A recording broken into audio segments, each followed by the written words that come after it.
আসসালামু আলাইকুম সবাইকে। মাহাদিস লাইফস্টাইলে আপনাদেরকে স্বাগতম। আজকে আমরা রান্না করছি শীতলের শুটকি দিয়ে বুটের পাতলা ডাল। আমাদের অঞ্চলে একে বিচির ডালই বলে। এই বুটগুলো শুকিয়ে প্রথমে সংরক্ষণ করা হয়, পরে এগুলো ভিজিয়ে যে কোনোভাবে রান্না করা যায়।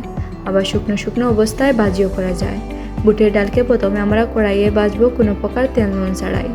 পরে ভাজা হয়ে গেলে শিলনোড়া বা ডেকি পাড় দিয়ে এগুলোকে চূর্ণ করা হয়। এই চূর্ণ করা পেস্টগুলোকে আবার চাইলে ফ্রিজিং করেও দীর্ঘ সময় ধরে ব্যবহার করা যায়। আজকের পেস্টটা কিন্তু আমাদের আগের ফ্রিজিং করাই। পেস্টগুলো বের করে প্রথমে আমি একটু পানি দিয়ে ভিজিয়ে নিয়েছি। রান্নার প্রস্তুতি হিসেবে আমি প্রথমে গরম পাতিলে তেলের মধ্যে রসুন ও পেঁয়াজের কুচি ঢেলে দিয়েছি। এরপরে এতে মরিচ, হলুদ ও লবণ দিয়েছি।